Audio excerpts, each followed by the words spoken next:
Bien, alors bonjour à tout le monde. Bienvenue en ce dimanche de Pâques pour la troisième session de lecture du livre de Ken Wapnick, dans lequel sont expliqués précisément les 50 principes des miracles d'un cours en miracle. Voilà, une lecture très importante et très intéressante s'il en est quand on est étudiant du cours, bien évidemment. Donc, dans les premières jusqu'à présent, nous avons, consacré nos lectures, nous avons couvert les 5 premiers principes des miracles. Je pense qu'aujourd'hui, nous allons, couvrir les principes 6 à 12, si, nos petits calculs, temporels sont exacts. Avant de commencer, bien sûr, je tiens comme d'habitude, c'est important, pour moi de commencer de cette façon, de remercier, tout le monde, de remercier bien sûr vous qui participez et qui, bravez les intempéries ou, et qui vous levez tôt pour pouvoir assister en live à cette lecture et faire profiter tout le monde, des questions, des échanges et des commentaires par après. Je pense que c'est très, très apprécié, dans les replays. Donc merci à vous. Je remercie aussi, tous ceux qui suivent, ces vidéos, donc sur ma chaîne YouTube à laquelle, si vous le désirez, vous pouvez, vous abonner, pour être au courant, en temps réel, des nouvelles vidéos que je mettrai en ligne. Merci pour tous les commentaires, merci pour tous les remerciements. Merci aussi à vous, à toutes celles et ceux, excusez-moi, qui partageaient et qui me proposaient, régulièrement, un petit coup de pouce ou un petit don sur PayPal. C'est toujours très, très agréable, ça fait bien plaisir. Donc merci beaucoup à vous. Et puis voilà, donc les remerciements étant passés, heu, commençons par le sixième principe des miracles.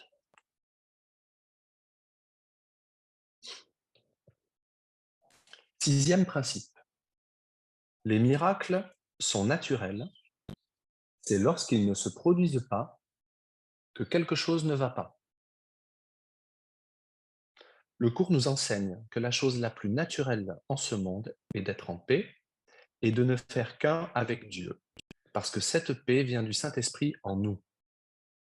Les choses qui ne sont pas naturelles en ce monde sont celles qui protègent contre ce naturel.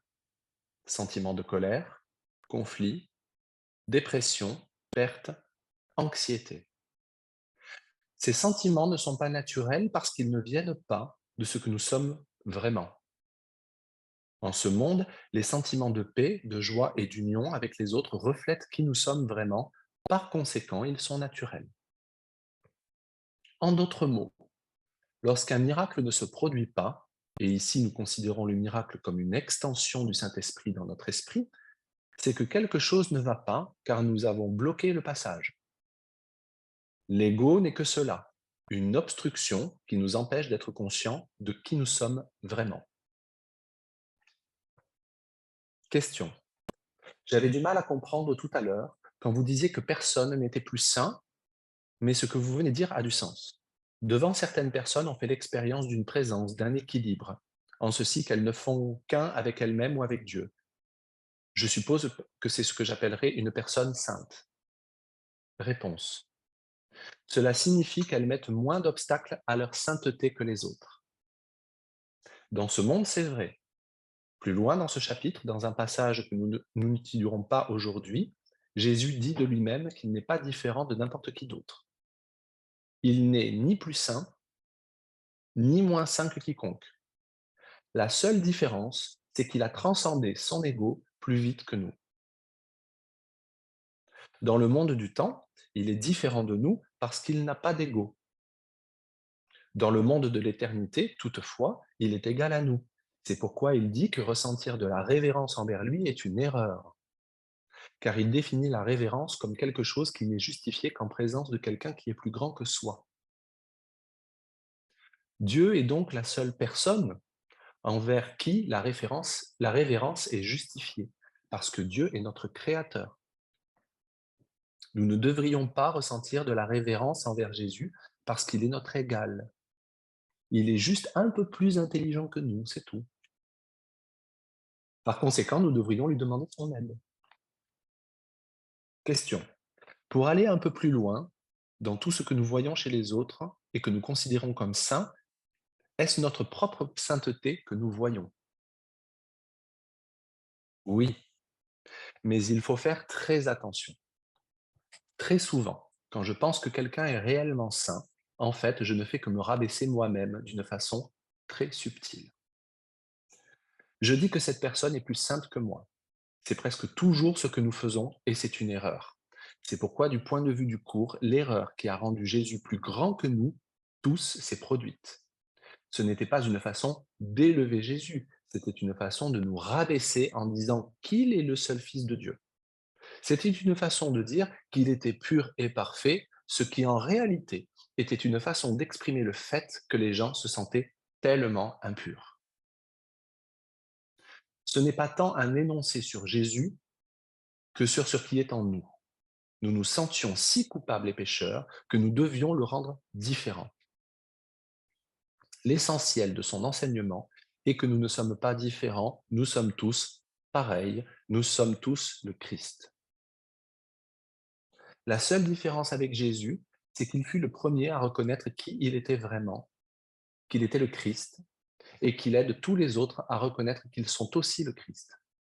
Rendre certaines personnes meilleures, plus saintes ou plus spirituelles que d'autres est un exemple de ce que le cours appelle la particularité spirituelle. Cela nous rabaisse d'une façon très subtile, ce qui veut dire que nous renforçons ainsi la croyance que nous sommes séparés.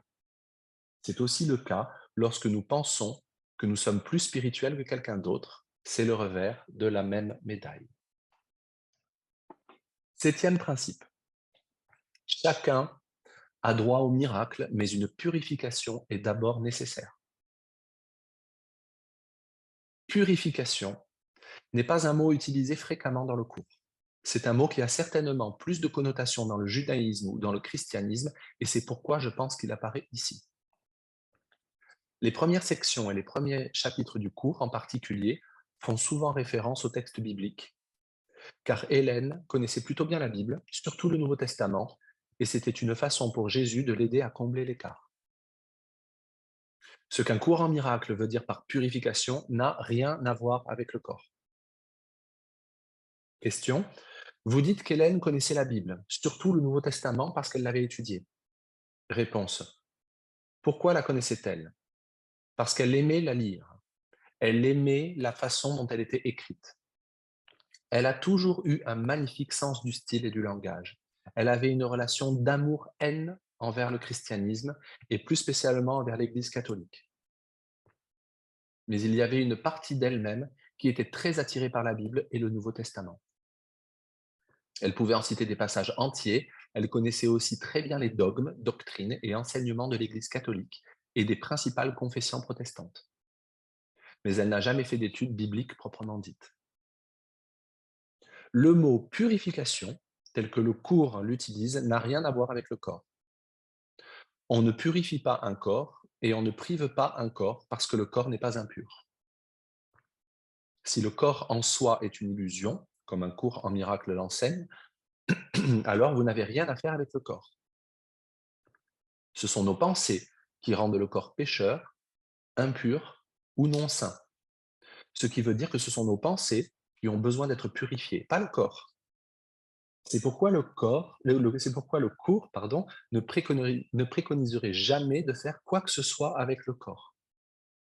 L'ascétisme ne pourrait pas être la spiritualité du cours, car le but de l'ascétisme est de purifier le corps. Le cours vise à purifier l'esprit. Saint Augustin disait: aime et fais ce que tu voudras. Si l'amour est dans votre cœur et dans votre esprit, alors tout ce que vous ferez sera une extension de cet amour. Vous n'avez donc pas à vous soucier du corps. C'est se faire du souci pour la mauvaise chose.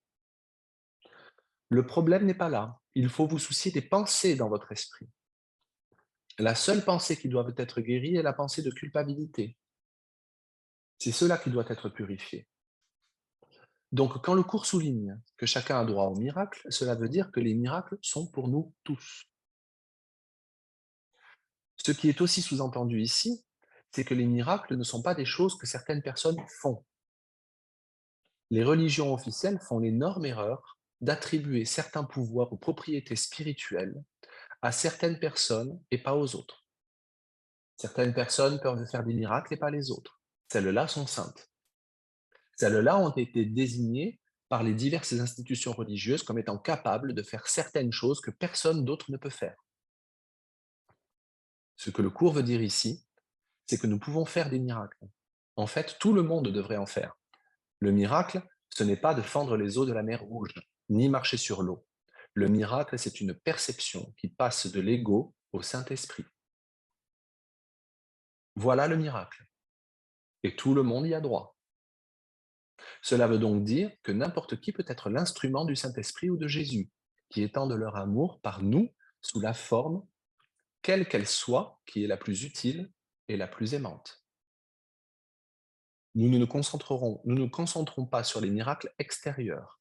Notre but est de purifier les entraves à ce miracle, à enlever les obstacles à la conscience de la présence de l'amour.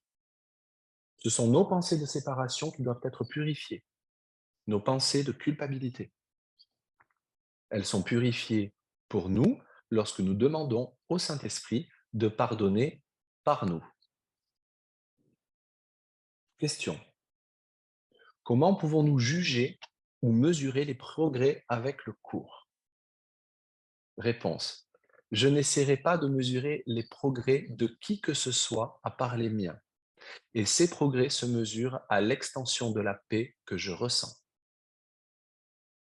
Nous avons tous dans nos vies une magnifique façon de mesurer cela. En d'autres mots, si vous êtes dans une situation qui, il y a 5 semaines ou 5 ans, vous faisait grimper au mur, et si vous êtes devant quelqu'un dont la présence vous remplissait instantanément de haine ou de peur, et que soudainement, vous pouvez être avec cette personne et vous sentir en paix, alors c'est une indication que vous êtes dans la bonne voie. C'est toujours une erreur d'essayer de juger quelqu'un d'autre. On peut lire dans le texte que ce que nous jugeons comme nos plus grands succès sont en fait nos plus grands échecs. Et ce que nous avons jugé comme nos plus grandes retraites ont été nos plus grandes avancées. Texte 18, chapitre 5, paragraphe 1, ligne 6. Ce qui est une façon pour Jésus de nous dire gentiment que nous ne savons pas ce qui se passe. Et si nous ne savons pas ce qui se passe en nous, comment pouvons-nous savoir ce qui se passe en quelqu'un d'autre?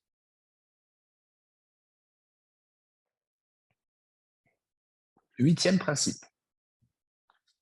Les miracles sont guérisseurs parce qu'ils suppléent un manque. Ils sont accomplis par ceux qui temporairement ont plus pour ceux qui temporairement ont moins. Le huitième principe introduit le mot manque. Or, c'est un mot qui revient souvent dans un courant miracle, notamment pour désigner le principe de manque.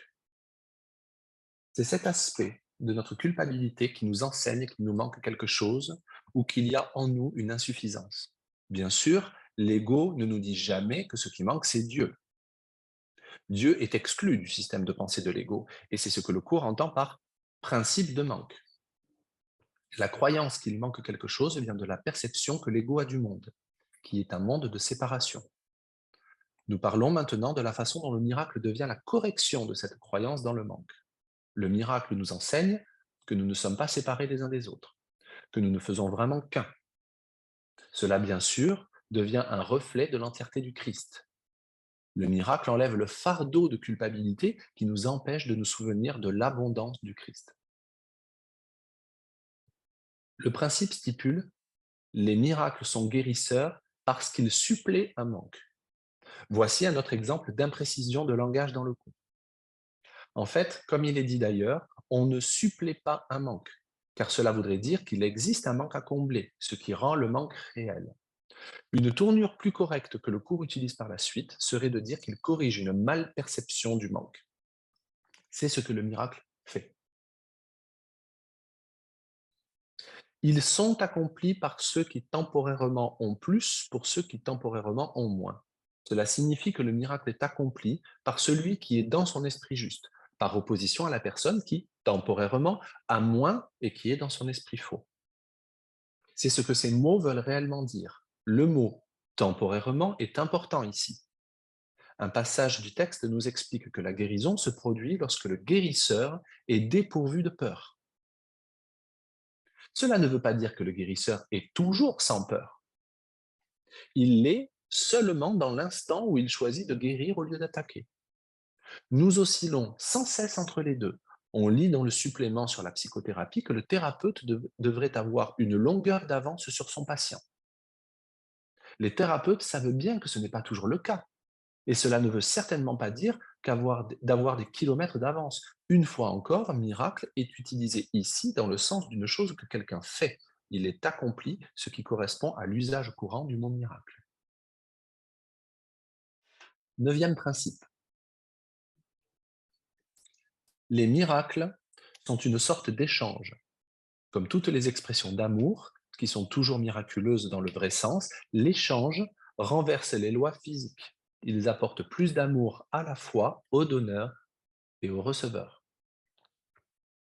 Quand je te donne quelque chose, tel que l'ego le conçoit, je ne l'ai plus. Si je te donne quelque chose, tu as plus de cette chose et j'en ai moins. Pour l'ego, donner est toujours quantitatif. Cela s'applique autant aux choses matérielles qu'aux choses psychologiques ou aux pensées. L'un des aspects essentiels de la projection est la croyance qu'en te donnant ma culpabilité, je m'en libère et tu en hérites. Nous croyons toujours que lorsque nous donnons une pensée, quelqu'un d'autre l'a et nous ne l'avons plus. Le miracle corrige cela et nous enseigne que ce que nous donnons, nous le recevons aussi, puisque nous ne faisons tous qu'un. Puisque je ne donne rien qui soit à l'extérieur, parce qu'il n'y a rien à l'extérieur, alors tout est dans mon esprit. Donner est donc un renforcement. Si je te donne ma culpabilité en la projetant sur toi et en t'attaquant, en réalité, je ne fais que renforcer ma propre culpabilité. Si je te donne de l'amour, je renforce le fait qu'il y a une présence d'amour qui est en moi et que cette présence, le Saint-Esprit, est ce qui donne réellement l'amour. C'est pourquoi ce que nous donnons en réalité, nous le recevons. Donner et recevoir sont une seule et même chose. C'est l'un des principes les plus importants du cours. Plusieurs leçons du livre d'exercices tournent autour de cette idée fondamentale, par exemple les leçons 108 et 126.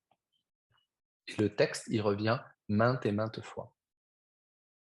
Les miracles deviennent donc un échange. Je permets au Saint-Esprit d'étendre son amour par moi, ce qui non seulement renforce qui tu es, en tant qu'enfant de l'amour, mais renforce aussi qui je suis, en nous guérissant tous les deux. Cette idée est un renversement de la pensée du monde, ou de l'ego, et c'est ce que signifie ce principe. Il renverse les lois physiques, car le monde enseigne que nous avons moins de ce que nous donnons. Par conséquent, plus nous choisissons le miracle, plus nous nous permettons d'être un instrument du miracle, et plus nous recevons les bénéfices du miracle. Plus nous aimons, guérissons et pardonnons, plus nous sommes aimés, guéris et pardonnés. La prière de saint François est une belle expression de ce principe.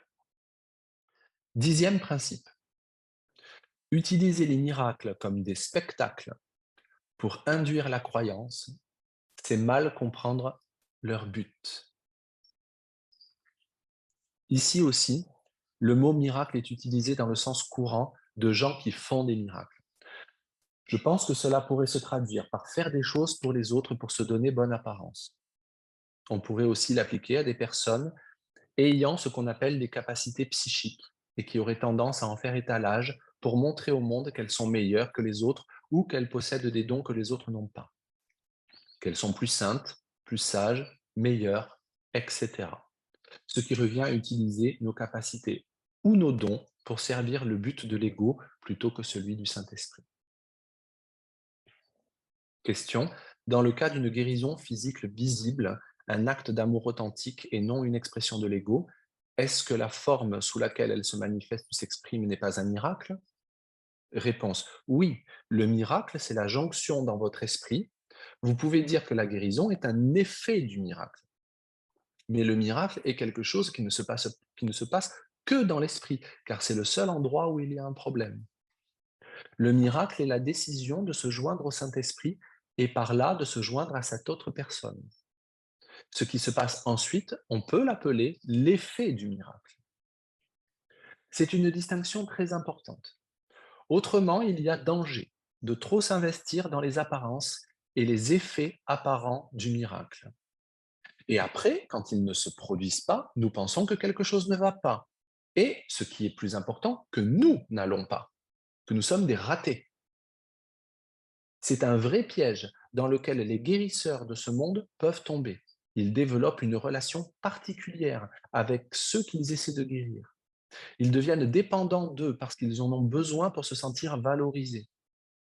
C'est pourquoi, par exemple, de tous les milieux professionnels, c'est chez les psychiatres qu'on trouve le taux de suicide le plus élevé.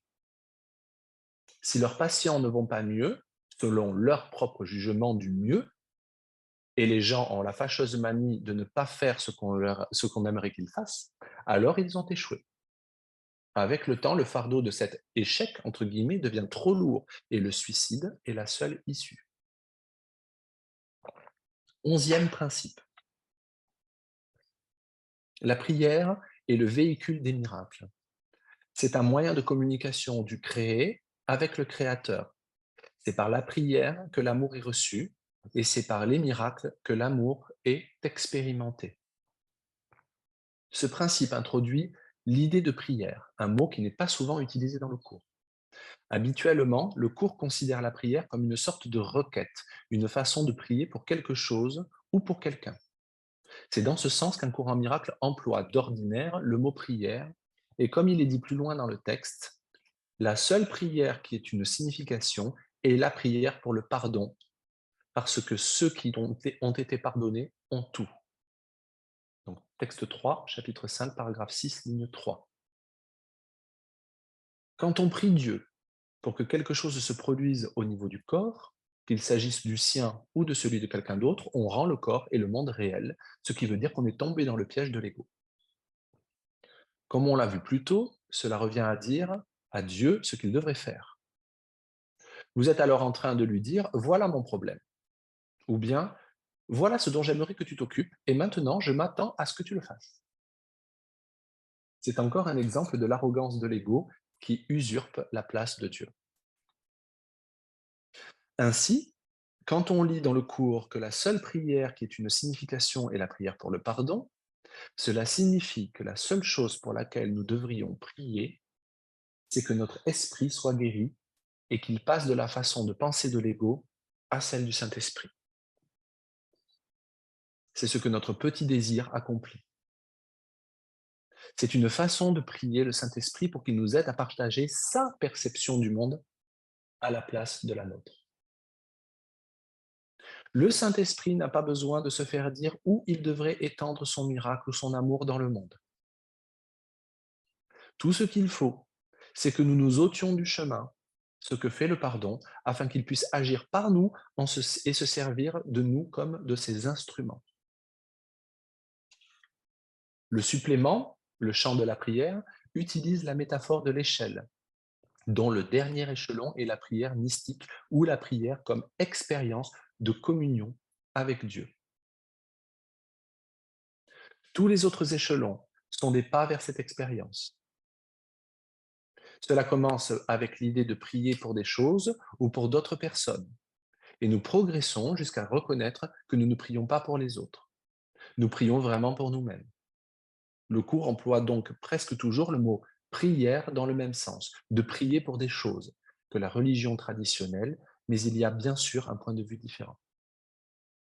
Toutefois, la prière dont il est question ici représente le dernier échelon de l'échelle, qui est l'expérience de s'être joint à Dieu par le Saint-Esprit. Dans ce sens, donc, la prière devient le véhicule des miracles. C'est d'aligner notre volonté sur celle de Jésus ou du Saint-Esprit qui permet à leur miracle d'agir par nous. En fait, un cours en miracle ne parle de révélation que dans ce premier chapitre. C'est ce dont il est question ici, quand la prière est décrite comme un moyen de communication du créé avec le Créateur. Le cours fait la distinction entre révélation et miracle. La révélation est une expérience temporaire d'unité avec Dieu, ce qui n'est pas le but du cours. C'est pourquoi on n'en reparle plus vraiment par la suite. La révélation est mise en contraste avec le miracle, qui est l'expérience de se joindre au Saint-Esprit et par conséquent à tout le monde. La révélation t'unit directement à Dieu, les miracles t'unissent directement à ton frère. Texte 1, chapitre 2, paragraphe 1, lignes 5 et 6. Si quelqu'un a une révélation, c'est parfait, mais ce n'est pas l'idée principale du cours. C'est par la prière que l'amour est reçu, et c'est par le miracle que l'amour est exprimé. Il s'agit ici de l'expérience de sentir l'amour de Dieu, puis de laisser le Saint-Esprit prendre et étendre cet amour par nous.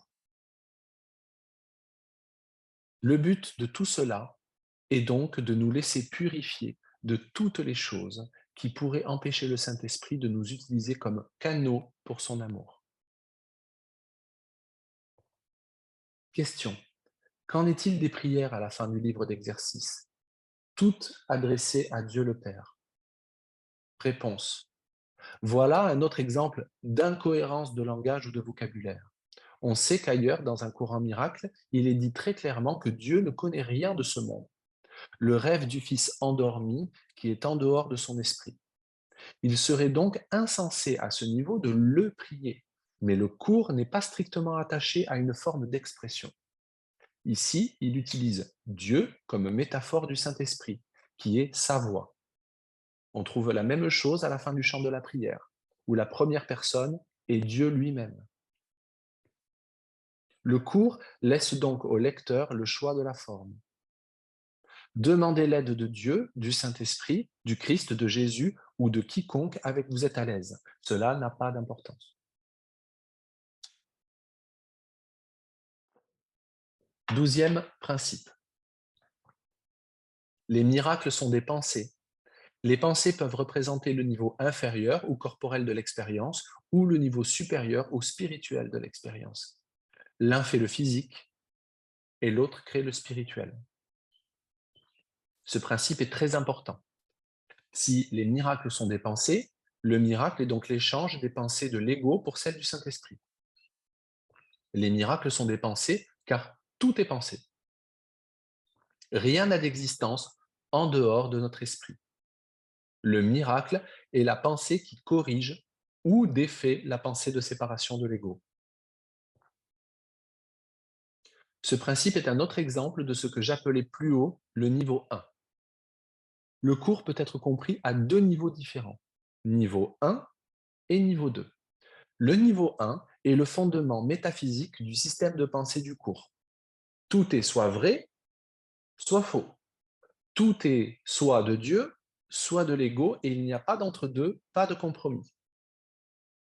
Le niveau 2 est la partie du cours qui traite du monde physique, où la distinction est faite entre la façon de voir de l'ego et celle du Saint-Esprit.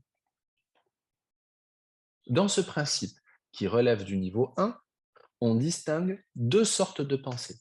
Les pensées de l'ego, ces mêmes pensées de l'ego qui ont fait le monde, et les pensées du Saint-Esprit. C'est la première fois dans le cours que la distinction est faite entre faire et créer.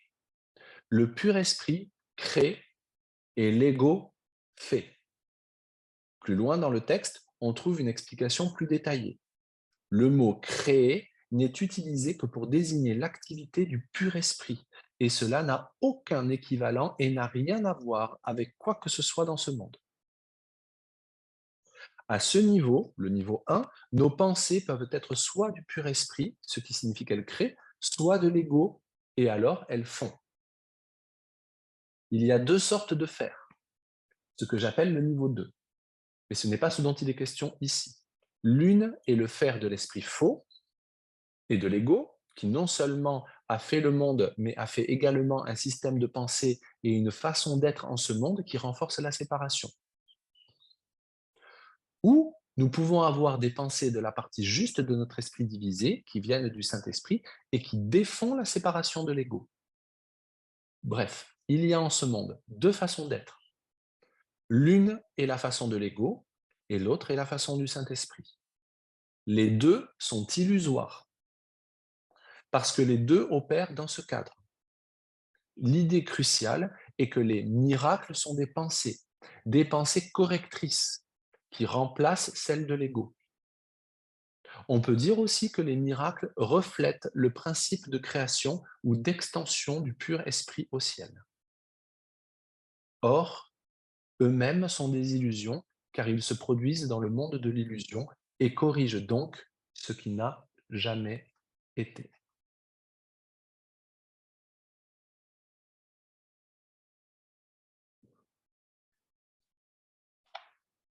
Voilà, fin de la lecture pour aujourd'hui.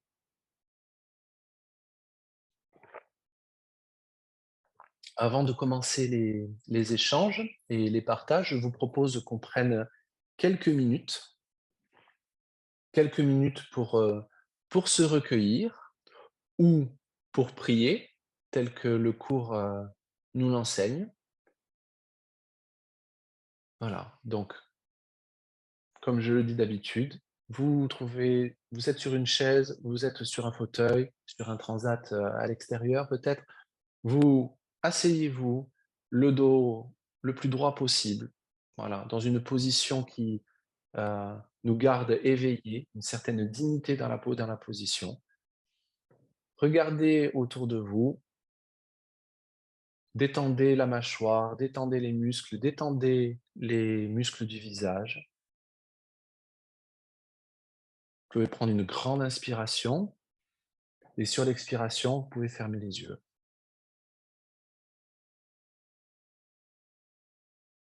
Et pour commencer, on peut se concentrer sur l'inspiration, l'expiration,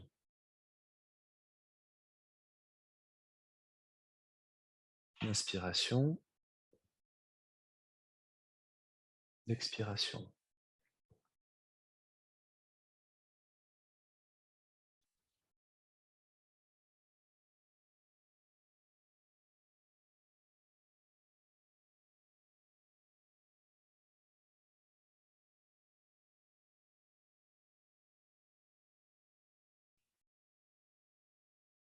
Saint-Esprit, cet instant saint, je te le donne, sois en charge, car ta direction me donnera la paix.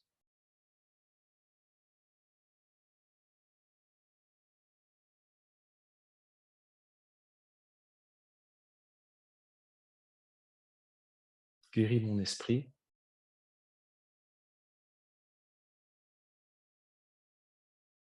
enseigne-moi comment pardonner.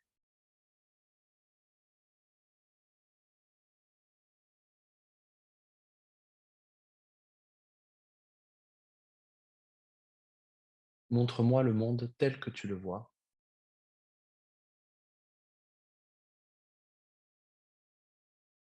Montre-moi mes frères et mes sœurs tels que tu les vois.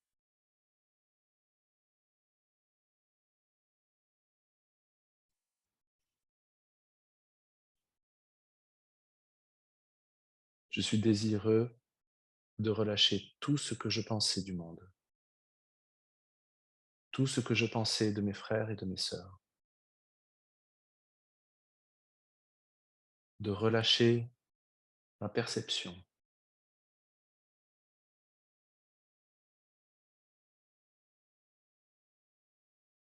pour obtenir la tienne.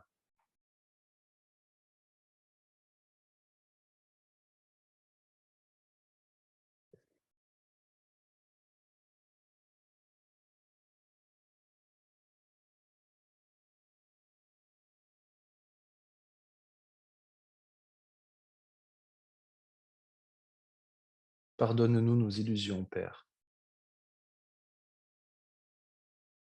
et aide-nous à nous souvenir de notre véritable relation avec toi, dans laquelle il n'y a aucune illusion et où, et où nulle illusion ne pourra jamais entrer.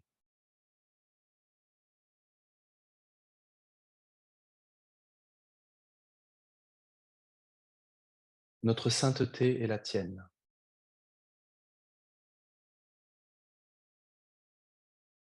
Que pourrait-il y avoir en nous qui ait besoin de pardon quand la tienne est parfaite? Le sommeil de l'oubli n'est que l'un désir de nous souvenir de ton pardon et de ton amour.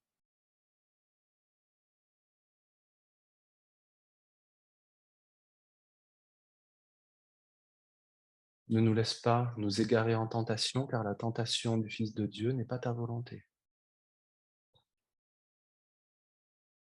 Mais laisse-nous recevoir plutôt ce que tu as donné, et n'accepter que cela dans les esprits que tu as créés et que tu aimes.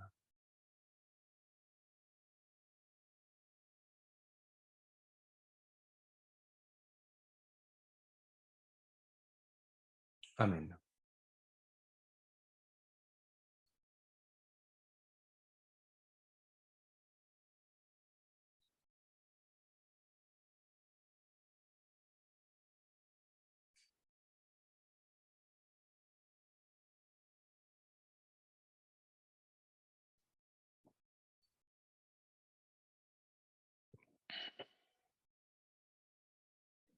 Merci.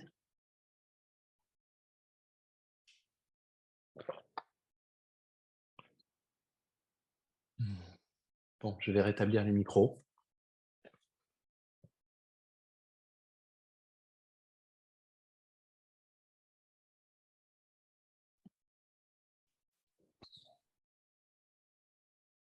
Mmh.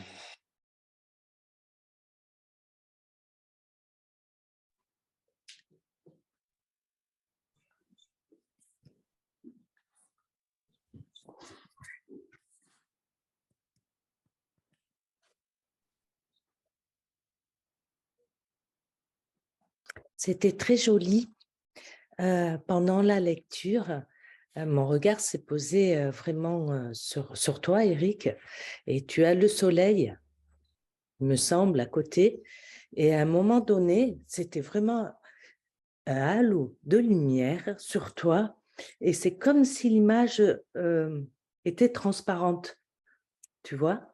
Et c'était vraiment magnifique parce qu'en même temps, je pouvais regarder à l'intérieur et ça détricotait. C'est comme s'il y avait, il y avait le pardon qui était là et ça détricotait. C'est vraiment une image que j'ai eue et l'image était très, très belle. Donc, merci. Voilà. Avec plaisir. Et puis, beh, c'est ta voilà, c'est la perception, ta perception. Voilà. C'est toujours, tout est neutre. On voit ce qu'on veut voir. Finalement, la façon dont on voit les choses en dit plus sur, en dit long sur l'enseignant qu'on choisit, peu sur, ce qui se passe vraiment sur l'autre, finalement.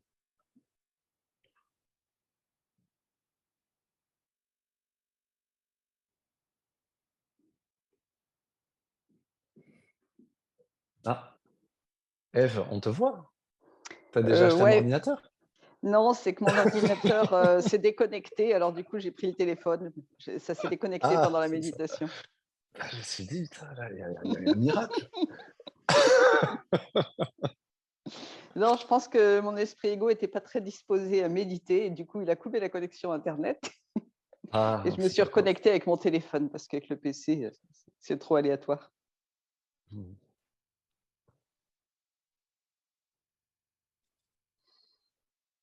Donc pour, aussi ceux qui ne le alors peut-être, je ne sais pas quel est, où vous en êtes dans le cours, mais dans la méditation, la prière de fin est donc, le la version courant miracle de du Notre Père. Alors je ne sais plus exactement où elle est dans le cours. Heu, J'avais pas nécessairement prévu, d'ailleurs j'avais rien prévu, du tout. Ça c'est une chose en général, hein, je prévois pas grand-chose, heu et et voilà. Mais elle m'est revenue à l'esprit, pendant la méditation et donc, c'est une très belle prière, je trouve. Vraiment une très, très belle prière. Elle était Oui. magnifique, tu l'as parfaitement amenée et je crois que c'est page 375 si ma mémoire est bonne, mais je suis pas Je sûr. vérifie. Je vais vérifier. 375.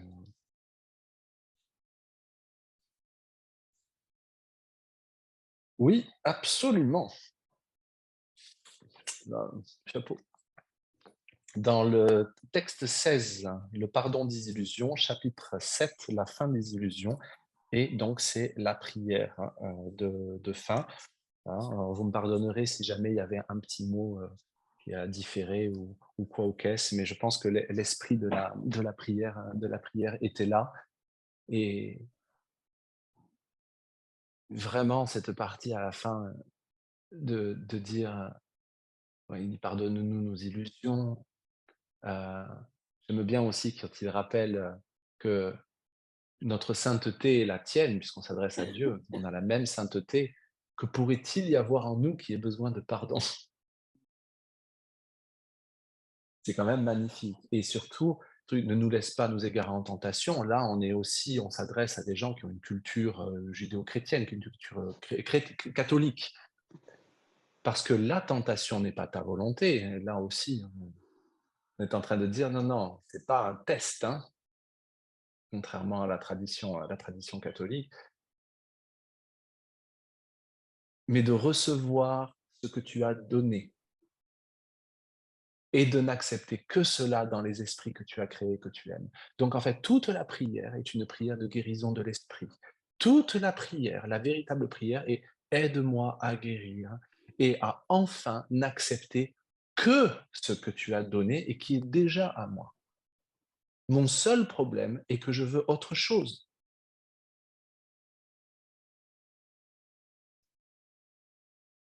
Le problème n'est pas l'autre chose, le problème n'est pas l'ego, le problème, c'est que je veux l'ego. Le problème, c'est la décision que je prends. Parce que mon esprit est malade de culpabilité. Donc, la véritable prière, finalement, en définitive, c'est aide-moi à guérir. Montre-moi, comme il n'y a pas de séparation, montre-moi mon frère et ma sœur tels que tu les vois.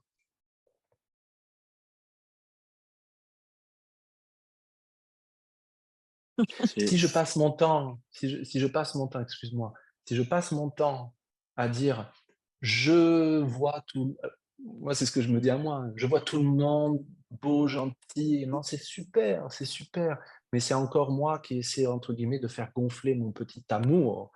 Je peux juste remarquer que c'est pas ça. Je sais aimer particulièrement, ce qui est toujours en général très, très lié avec détester particulièrement, hein.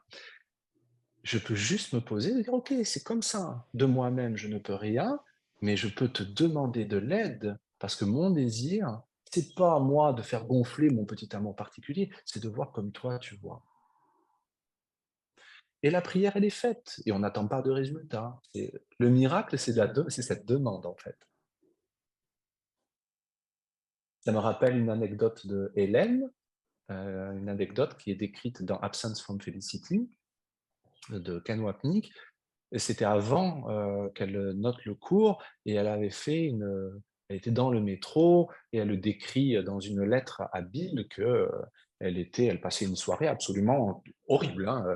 Elle voulait prendre le taxi, ils étaient invités avec elle et son mari Louis, ils étaient invités chez des amis.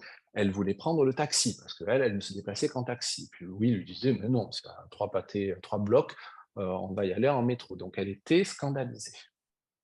Elle trouvait que c'était vraiment, mais alors vraiment indigne d'elle. Donc, elle s'habille, évidemment, il faisait un froid de canard, elle arrive dans un truc, évidemment, elle dit, en plus, on arrive, paf, le train, et il nous passe sous le nez, donc il faut en plus qu'on attende encore 10 minutes. On se pointe, c'est bondé, j'arrive, c'est dégueulasse. Bon, là, c'est avec mes mots, bien sûr, hein. C'est surchauffé, ça va, j'étais persuadé que ça allait saloper mon brushing. Et je vois les gens qui sont crado, des enfants elle parle d'enfants, ça elle dit ça sentait l'ail et la cacahuète, que des enfants ont les mains maculées de chocolat et qui tachent le manteau de leur mère. Elle le disait, je me voyais littéralement attaqué par les millions de germes et j'étais sûr que de toute façon l'issue serait fatale. En fait, elle est prise d'un truc de dégoût absolu et pour ce Et d'un seul coup, elle dit: «Je ne veux plus regarder ça». Elle ferme les yeux et là, elle a une expérience et elle se voit, elle voit une grande lumière et une petite fille qui s'agenouille en signe de révérence devant la lumière et elle voit cette lumière comme tendre un bras et envelopper la petite fille et tout devient cette lumière et elle ressent un amour absolument, absolument incommensurable.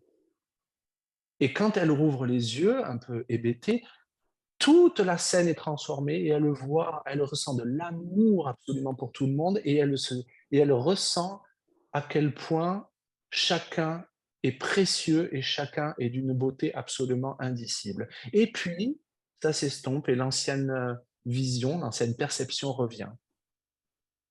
Et là, elle dit à Louis, il m'est arrivé un truc bizarre. J'ai ressenti ça, j'ai fait ça, etc. Et Louis lui tapote la main et lui dit, oui, oui, c'est une expérience mystique assez commune, n'en fais pas cas. Donc on est d'accord que quand on parle à un moment donné d'avoir la perception réelle, on est en train de parler de ça. On n'est pas en train de parler de trouver à quelqu'un de mignon, de trouver des trucs. C'est très bien, ça fait partie du chemin, c'est aussi très utile pour vivre ensemble, etc. Mais on est en train de parler de changement de regard total. La scène n'a pas changé.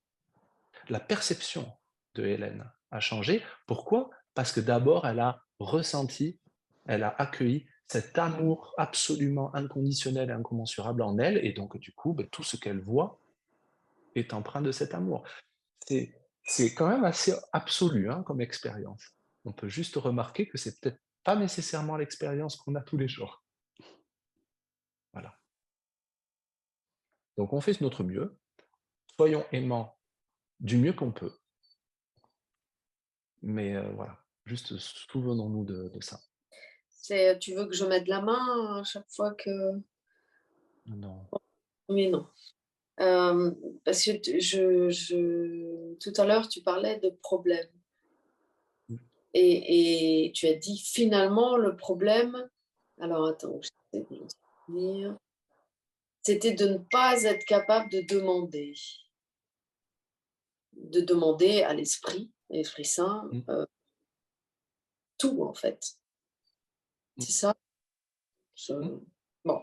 Et en fait, euh, je me suis dit à ce moment-là, mais est-ce que le problème n'est pas de penser qu'il y a un problème et qu'en fait, il n'y a pas de problème et que le conflit intérieur, justement, et qui alimente l'ego, c'est de dire ah c'est pas comme je veux, c'est pas comme ça, il y a un problème et du coup ça suit la culpabilité.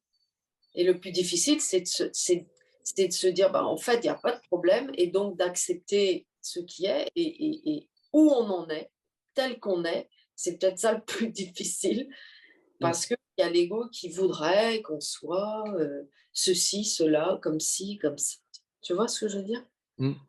Oui, mais on ne nous demande pas de nous dire qu'il y a pas de problème. C'est pas à nous. Ça, c'est une leçon qu'on essaie de s'inculquer, c'est la méthode Coué. Il y a pas de problème, tout va bien, je vais bien, tout va bien. Voilà. C'est Ça peut aider dans certaines circonstances, je veux dire, à calmer certaines choses, mais c'est pas ça qu'on nous demande de faire. On nous demande de regarder, d'être très honnête avec le fait qu'on croit vraiment que le problème est sérieux. Mais de demander de l'aide à notre grand frère. Comme il dit, ici on l'appelle Jésus, on l'appelle le Saint-Esprit, même parfois, parce que le cours n'est jamais tout à fait cohérent dans la forme, toujours cohérent dans le fond, dans l'esprit, mais la forme, c'est de la poésie. Hein, donc, des fois, il parle de Dieu, et en fait, il parle on l'a vu tout à l'heure, il parle du Saint-Esprit, etc. C'est jamais forcément.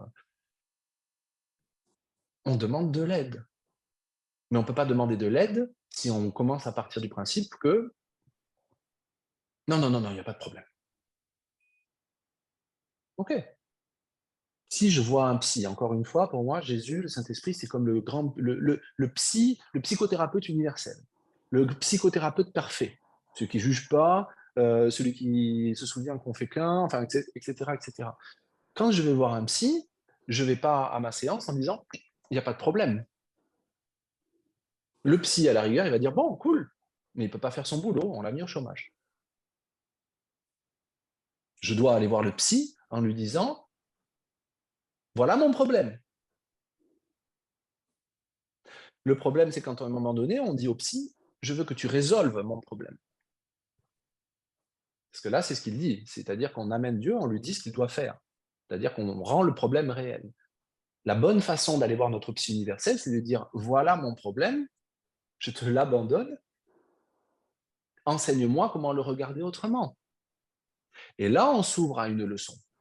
Et derrière, la leçon s'accompagnera toujours de ce sentiment, effectivement, de quelque chose qui est résolu, du fait qu'en fait, il n'y a pas de problème. Il peut y avoir un problème à notre niveau qui convient d'une situation sur laquelle il va falloir qu'on réagisse, il va falloir qu'on fasse quelque chose, mais le problème intrinsèque qui vient toujours de la croyance en la séparation n'est pas un problème réel. Voilà. Mais ça ne vient pas de nous.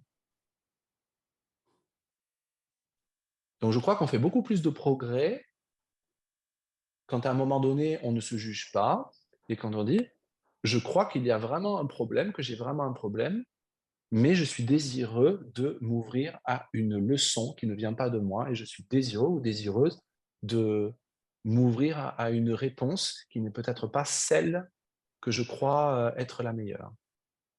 C'est-à-dire, c'est les premières leçons. Je ne suis pas contrarié pour la raison à laquelle je pense. Ça ne veut pas dire que je ne me sens pas contrarié. Ça veut dire que je m'ouvre à l'idée que peut-être les choses ne sont pas exactement telles qu'elles semblent être. L'autre leçon dont on cite souvent, je pourrais voir la paix au lieu de cela. Ça ne veut pas dire que je dois me poser et dire, OK, il n'y a pas de problème, je vois la paix. Non, je pourrais voir la paix au lieu de cela. Ça ne veut même pas dire que je suis en paix là.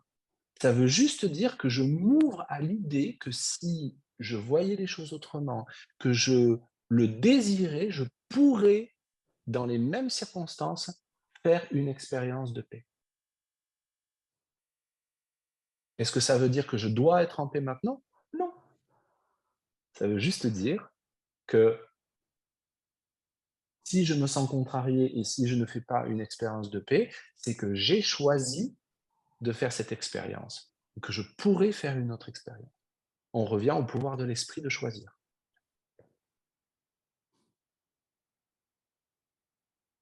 Est-ce que ça répond à ton questionnement, Laurence, un peu? Oui, c'est vraiment effectivement un autre versant.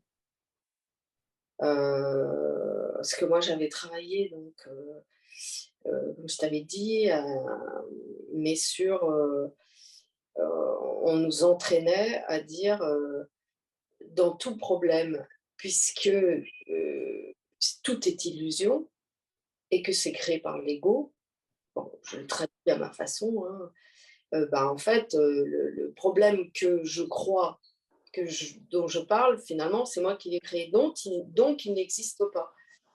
C'est comme ça que j'avais compris, et on nous entraînait justement à défaire ça. On avait des exercices pour dire qu'il n'y a pas de problème. Et là, c'est un peu compliqué pour mon intellect de me dire que finalement, c'est un peu une méthode Coué, comme tu dis. C'est un peu contourner le problème.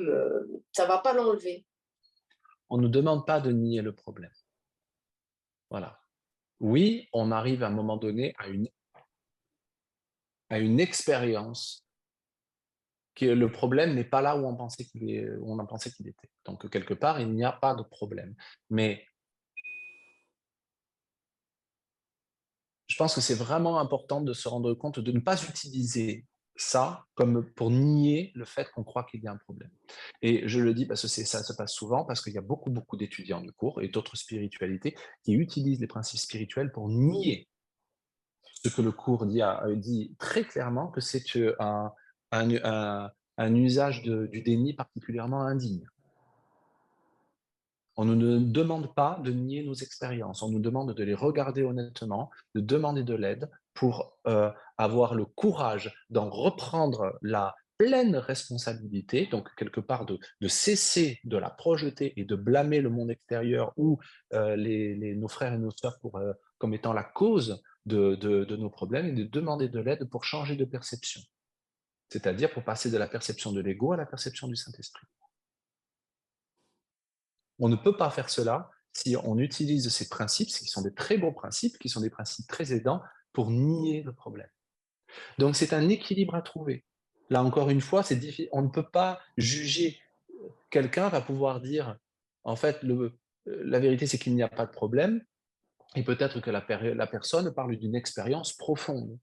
Et une autre personne, peut-être, va se servir de ça exactement la même chose pour nier. On ne peut pas savoir.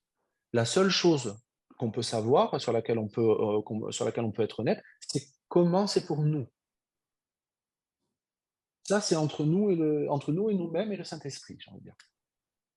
Voilà. Donc, c'est un très beau principe, extrêmement aidant, extrêmement guérisseur, qu'il n'y a pas de problème, mais attention à ne pas utiliser ça comme on l'utiliserait pour la méthode Coué, en recouvrant le problème de principes spirituels qui, en fait, ne sont qu'une tentative pour ne pas aller voir que nous croyons véritablement au problème.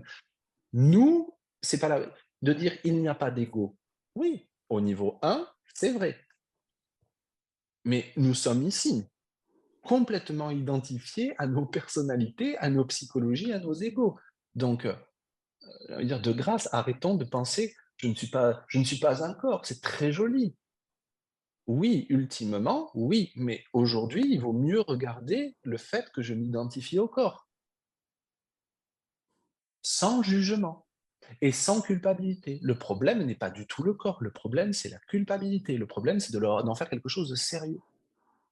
Voilà, c'est tout simplement ça. Ken, parfois, avait une façon plus directe de le dire. Hein. Il dit oui, ultimement, nous sommes comme notre source, nous sommes la gentillesse, la bonté, l'amour, la paix, la joie, la vie. Mais les bons, les gentils et les méchants ne sont pas venus ici. Les bons et les gentils ne sont pas venus ici. Voilà. Donc, il vaut mieux regarder, encore une fois, tout le cours vise à regarder le problème. Pour découvrir la glorieuse surprise, c'est que c'est une illusion, mais on y croit. Disons tous autant qu'on est là ici, on commence à s'ouvrir à l'idée. Voilà, et puis on oscille entre les deux. Et c'est dans cette oscillation que se situe le travail et le pardon. On s'entraîne à choisir.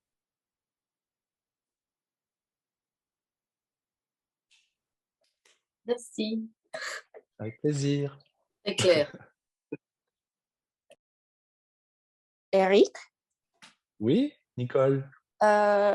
je voulais juste rajouter en vous écoutant, je me demande si dans le cours, on pourra considérer les problèmes comme des cadeaux, que des petits challenges dans la vie pour tester l'esprit, tester l'ego. Parce que en vous écoutant, moi j'ai vécu une expérience là, un peu similaire voilà, bref.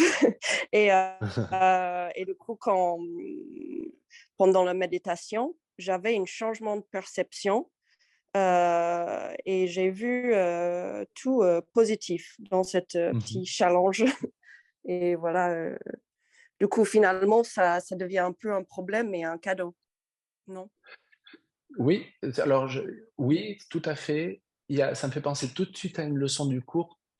Chaque chose est une leçon que Dieu voudrait que j'apprenne. Je préfère ce mot leçon parce que cadeau ou challenge, ça a une espèce de connotation un peu New Age qu'on nous envoie des épreuves pour nous entraîner, nous parfaire, etc.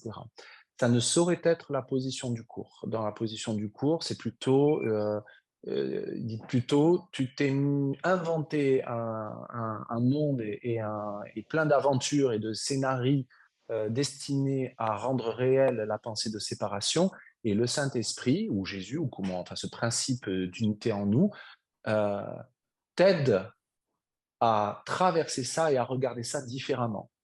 Donc, il Mhm. ne nous met pas des écueils pour nous entraîner, mais il nous aide plutôt à traverser ces écueils. C'est comme un guide ou comme un navigateur. On s'est mis sur un bateau, on est allé droit dans la tempête et lui, il vient juste, entre guillemets, reprendre le gouvernail et nous aider à naviguer dans cette tempête que nous nous sommes fabriqués. Mhm. Je vois. Voilà. Donc, c'est plus ça. C'est une leçon que Dieu voudrait que j'apprenne. Et oui, ton expérience est super parce que à ce moment-là, quand on change de perception, la première chose qu'on ressent, c'est de la gratitude. C'est une leçon du cours. Ça ne peut être que ma gratitude que je gagne. Mhm. On ressent de la gratitude. Mais vraiment, comme oui, c'est un cadeau. Mais l'ego va dire, un peu comme le miracle, le cadeau, c'est ce qui vient de se passer. Le Saint-Esprit dira toujours, non, le cadeau, c'est le changement de perception. Mhm. C'est le cadeau que tu fais au monde.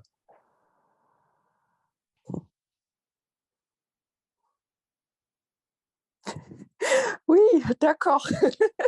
Je vais faire, je vais laisser digérer tout ça. Laissons, ok. Voilà. Donc, ton expérience de gratitude est très réelle et c'est un trésor que tu peux chérir. Et, euh, et voilà. Mais elle est liée à ton changement de perception et en plus, ton changement de perception est lié à ton ouverture d'esprit et à ton désir. D'accord, je vois, oui. Mhm. Voilà. Merci. Merci, Nicole.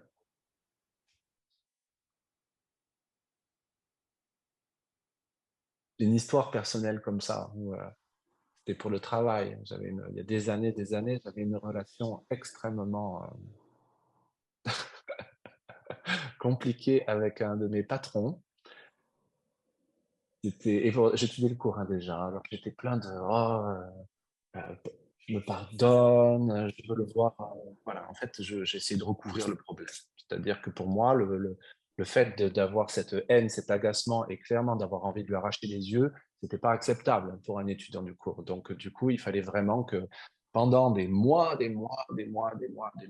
j'ai essayé de recouvrir. Je me rendais pas compte, mais je recouvrais avec ce n'est pas un problème. Non, non, il est sain comme moi, c'est mon frère, je l'aime.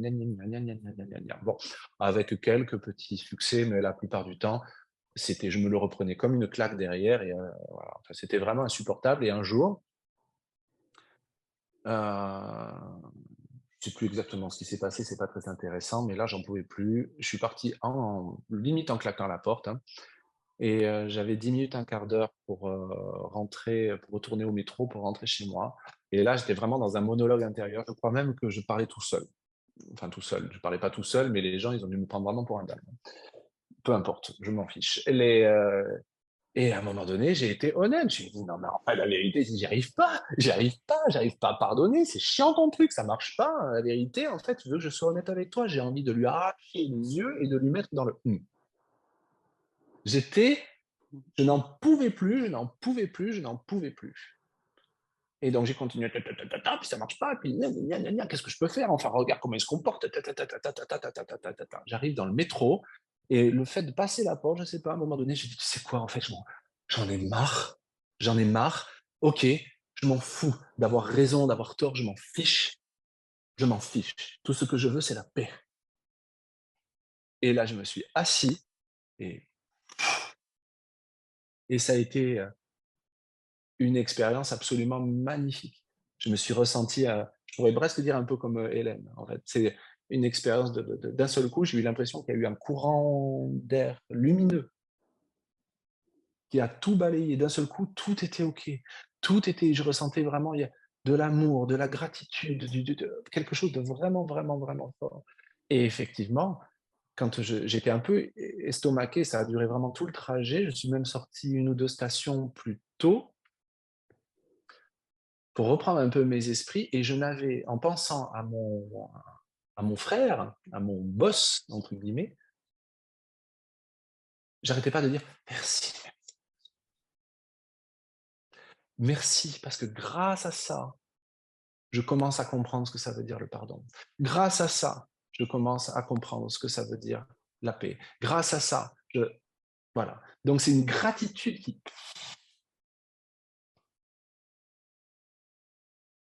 c'était très fort. Voilà, je suis resté avec ça, comme si le problème avait disparu. La situation n'avait pas nécessairement changé dans la forme et le lendemain, je suis retourné, au travail en disant: «Bon OK, par contre, tu restes avec moi». Je recommence pas dans mes trucs et puis, et là, il vient me voir, il me dit: «Eric, est-ce que je peux te parler? Est-ce qu'on peut aller dans mon bureau?» Et là, dans ma tête, je fais: «Oui». Alors d'abord, je lui dis: «Oui, oui, bien sûr». Et dans ma tête, je fais: «Tu tu viens, tu viens». Et là, il s'assoit, il me dit: «J'ai vraiment pensé à notre relation» et il me dit et il m'a dit textuellement: «En fait, tout ce que je veux, c'est la paix». Et là, je lui ai dit: «Ben, moi aussi». Donc on est pareil. Voilà et ça s'est arrêté là. Il n'a pas nécessairement changé, j'ai pas nécessairement changé, mais on a eu une relation, apaisée et il est parti, il a quitté, ses fonctions peu de temps après et mais on s'est quitté autour d'un dîner en tête-à-tête ou d'un déjeuner, peu importe, en tête-à-tête et où il m'a dit, «On a bien avancé tous les 2». Waouh! Ouais, ouais, mais bon, avant, j'attire juste l'attention parce que la conclu on a tous envie de sauter à la conclusion tout de suite, hein? Sauf que, d'abord, il y a eu presque, je dirais presque plus d'1 an, 1 an de conflit, 1 an de je j'y arrive pas, 1 an où pendant lesquels j'ai essayé d'appliquer le pardon selon ma compréhension. La seule chose que j'avais pas faite, c'était juste de déposer les armes et j'aurais pas pu déposer les armes si j'étais pas allé au bout de mon expérience, jusqu'à dire: «Non, je ne suis pas aimant. Je ne ressens pas cet amour. C'est pas la peine d'essayer de me mettre de la confiture courant miracle dessus. C'est pas l'expérience que je fais». Et c'est dans cette honnêteté, dans ce lâcher prise et dans cette demande d'aide que l'expérience de l'amour est venue et que ça n'avait rien à voir avec ce que j'imaginais.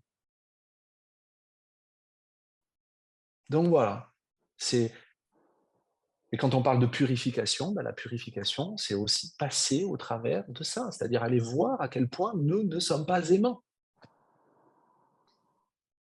Pour s'ouvrir à un amour qui n'a rien à voir avec notre, amour, particulier. Ça n'a rien à voir, rien à voir et je pense en plus que je n'ai eu qu'un aperçu.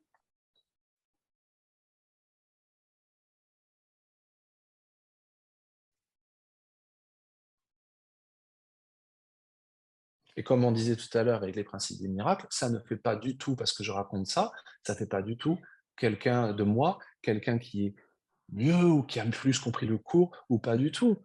C'est juste un phare, une expérience qui me permet là je parle vraiment, vous me pardonnerez de parler de cette expérience personnelle, mais qui me permet c'est un phare qui me permet de ne pas perdre pied quand à un moment donné je me sens et plus souvent que je ne le voudrais, entre guillemets, quand je me sens envahi par des pensées ou des expériences qui ne sont pas aimantes. Nier ce phare, ça serait vraiment sur le coup être de mauvaise foi. Donc ce sont des phares. C'est pour ça que je me permets d'en parler pour juste pas pour, insister sur, la conclusion magnifique et mirifique derrière, mais plus sur la nécessité d'être honnête et d'arrêter de prétendre qu'on est aimant et qu'on comprend et qu'on sait ce que c'est de pardonner. On ne sait pas.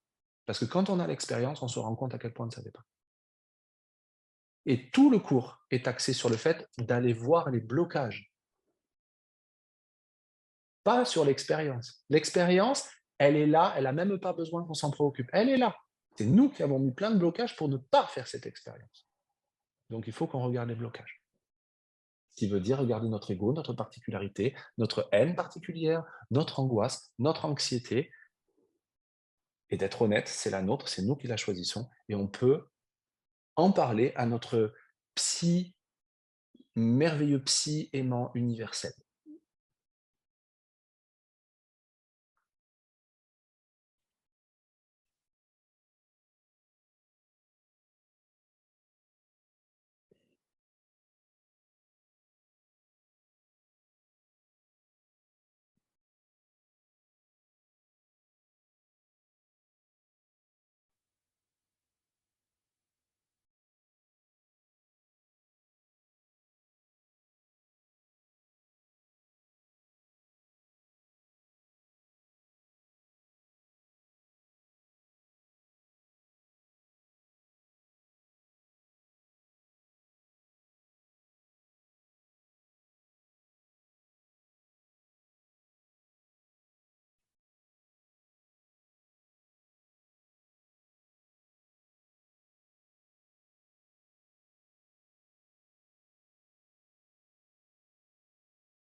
Est-ce que quelqu'un veut dire quelque chose? Merci, merci. Du fond du cœur, merci. Ça fait du bien. Merci, ça Oui, fait du bien. ouais. C'est léger, c'est doux, ça m'a beaucoup porté. Ouais. Je me rends compte à quel point je suis encore dure envers moi-même, je me juge trop encore. Je me rends pas compte. Et le pardon, je me rendais pas compte. Il y avait certaines choses que je me faisais comme ça. Du coup, là, tu viens d'ouvrir quelque chose pour... voilà. Je vais regarder ça, là, je pense, dans les jours qui vont venir. De regarder le Oui. pardon différemment. Merci. Avec plaisir, avec plaisir. Et puis, c'est vraiment être vigilant parce que, tu sais, on a les expériences et les situations viennent à nous. On n'a même pas besoin d'aller, de faire du forcing pour aller les chercher, hein, tu vois. Il n'y a pas si longtemps que ça, j'avais un dîner familial. Je n'ai pu passer le dîner. J'ai passé vraiment une soirée complètement silencieuse. Dans l'observation, dans l'introspection, à un moment donné, je me sentais même un peu mal à l'aise parce que je me disais: «Mais qu'est-ce qu'ils vont penser?» Puis je me suis dit: «Beh, tu sais quoi? En fait, peu importe, je suis ni en train de les juger ni quoi que ce soit, je suis en train de m'observer moi» et j'arrêtais pas de dire: «Aide-moi à guérir mon esprit, aide-moi à voir les choses autrement» parce que je n'avais pas cette expérience de paix profonde et j'ai passé la soirée à observer, à regarder à chaque fois que j'avais une espèce d'élan de jugement ou de vouloir agir et cetera, de dire: «Non, non, aide-moi à guérir mon esprit, aide-moi». C'est la prière, hein, aide-moi. Mais toute la soirée, ça a été comme ça, toute. «Ça va Eric?» «Oui, oui». «Il y a quelque chose qui va pas Eric?» «Non, non».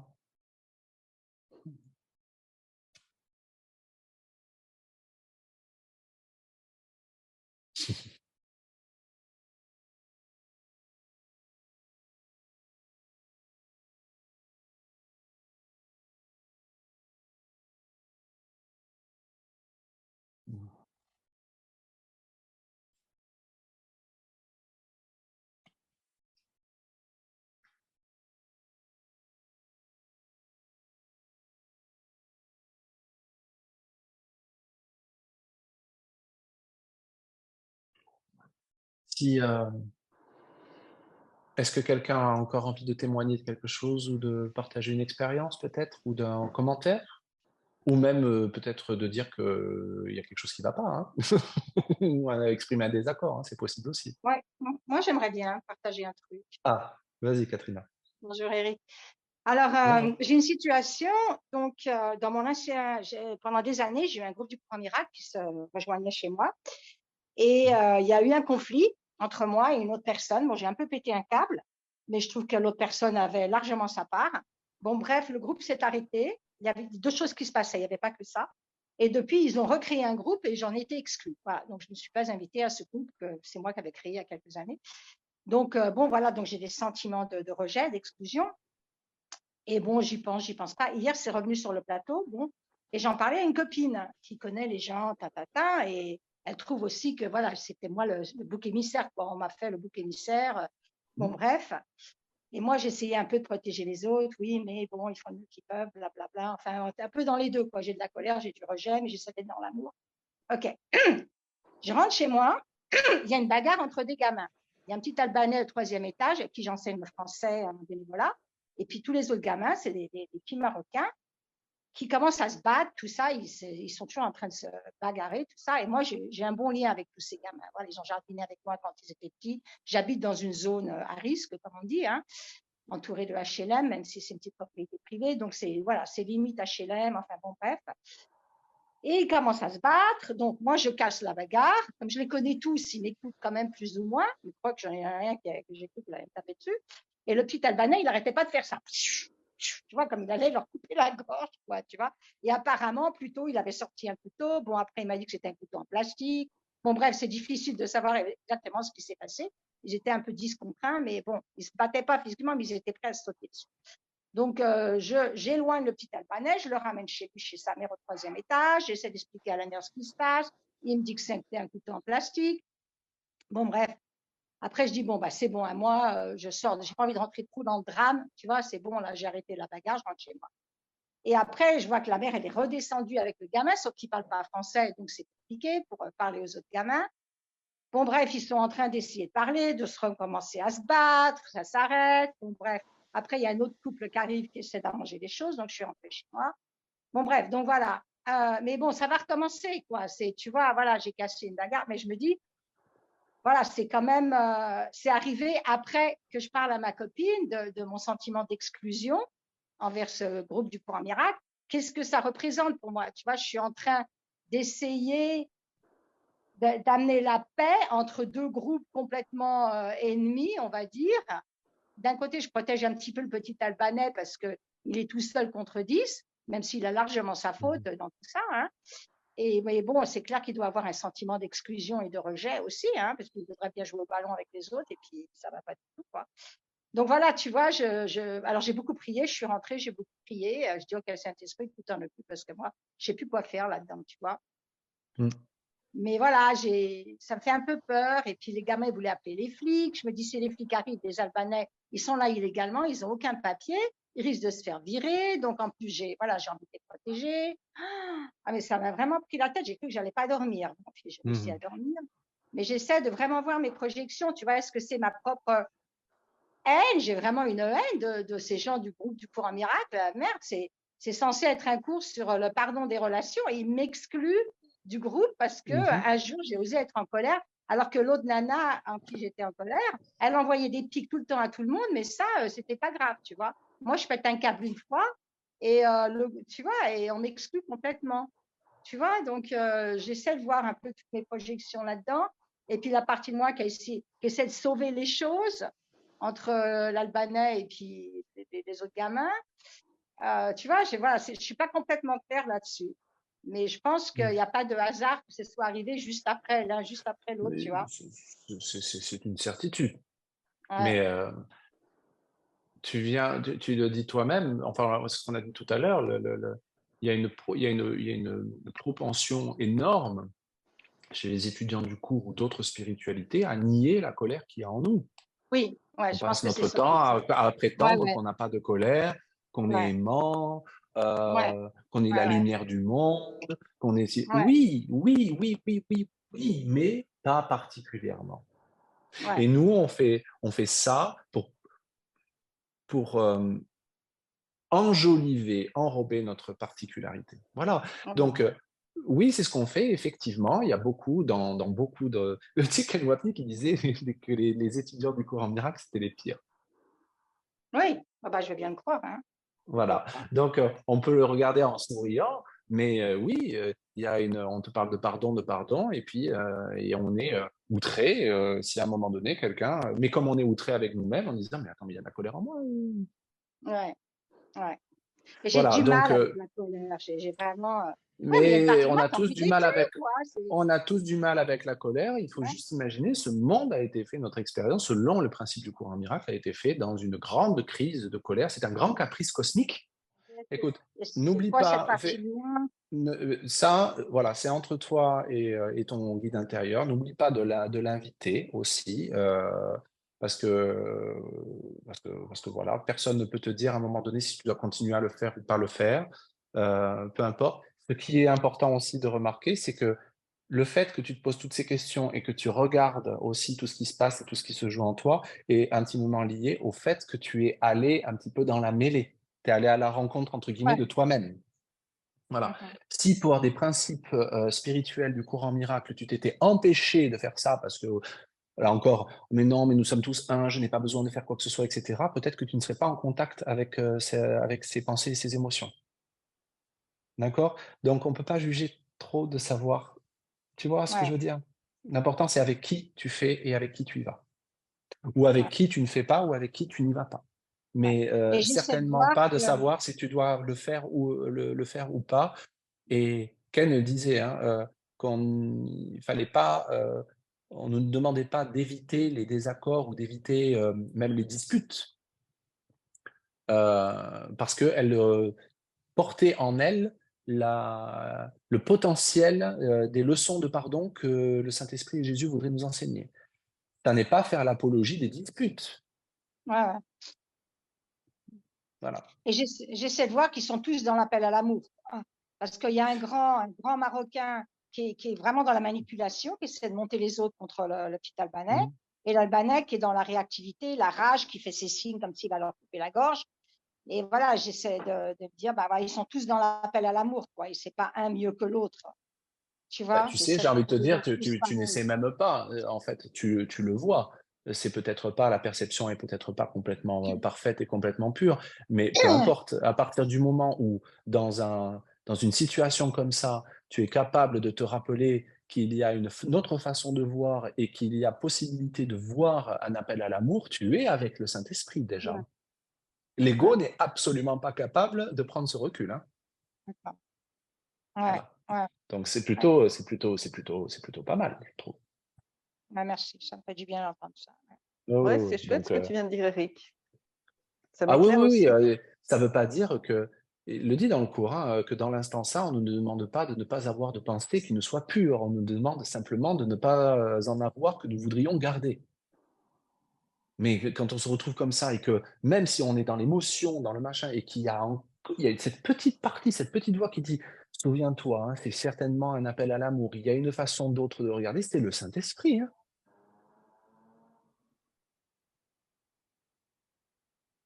Moi, j'avais l'impression que j'étais pas avec le Saint-Esprit si je sentais pas la paix, justement.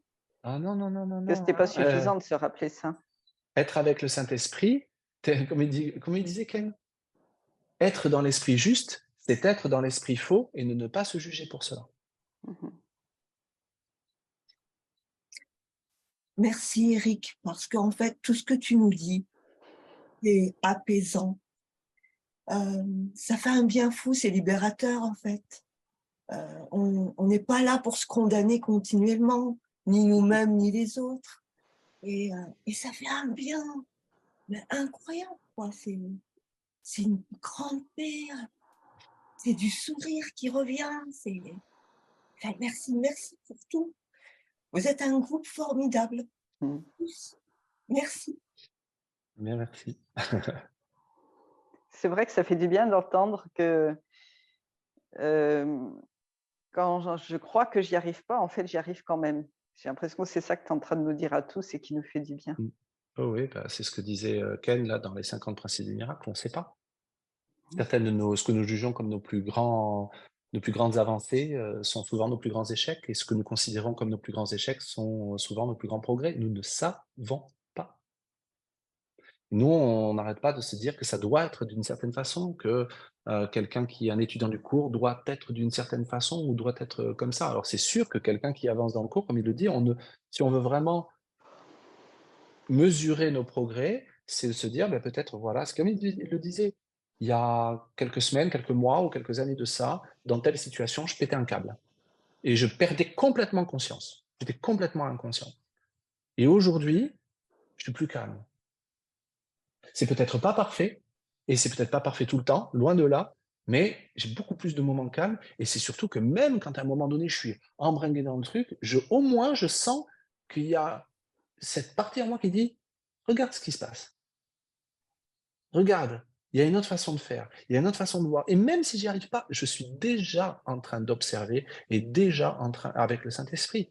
L'ego n'est pas capable. L'ego, c'est la perte de contrôle. Vous savez, quand il y a une grosse colère, il y a un gros truc, et d'un seul coup, on a un voile rouge et on perd complètement conscience.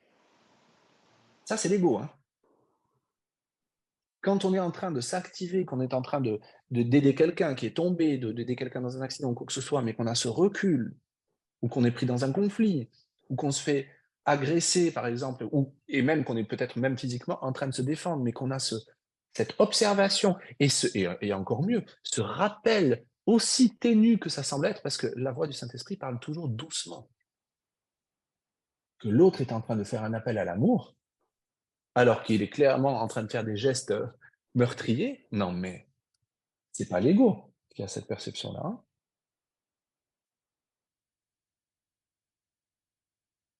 Il faut juste pas oublier, dans la mesure du possible, de demander de l'aide. Voilà. Si on ne demande pas de l'aide, on ne peut rien. On essaiera d'être un ego gentil jusqu'à la prochaine explosion. Ce que je vous propose, il est 10h34, afin de conclure, je vous propose une petite méditation, voilà, un petit recentrage, d'accord? Donc, là aussi, pour vous et puis pour ceux qui regardent cette vidéo, en replay, je vous propose encore une fois, à nouveau, de prendre quelques minutes, de vous installer, de détendre les épaules, de se tenir bien droit, de détendre, la mâchoire.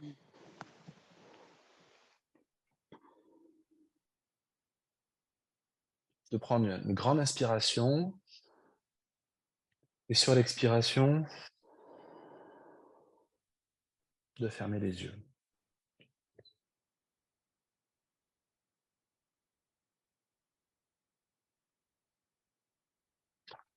Je n'utiliserai pas les yeux du corps aujourd'hui. Père, la vision du Christ est le don que tu me fais et elle a le pouvoir de traduire tout ce que voient les yeux du corps en la vue d'un monde pardonné. Comme ce monde est plein de gloire et plein de grâce. Or, je percevrai en lui tellement plus que la vue ne peut donner. Le monde pardonné signifie que ton fils reconnaît son Père, qu'il laisse ses rêves être portés à la vérité et qu'il attend avec espoir le seul instant restant du temps qui finit pour toujours, tandis que la mémoire de toi lui revient. Et maintenant, sa volonté ne fait qu'un avec la tienne. Sa fonction maintenant n'est que la tienne, et chaque pensée, sauf la tienne, a disparu.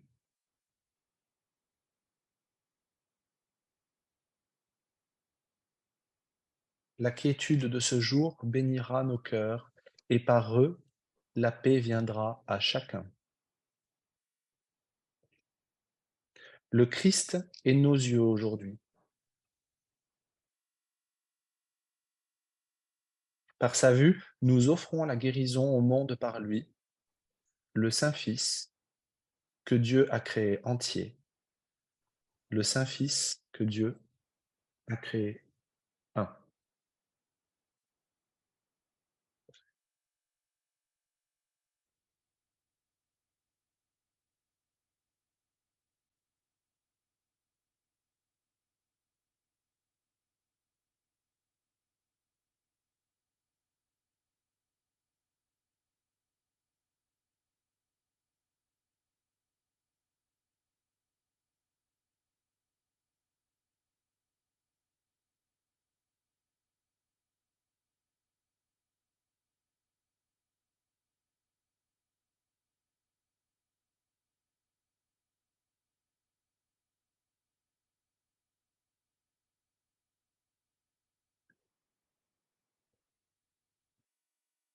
Merci.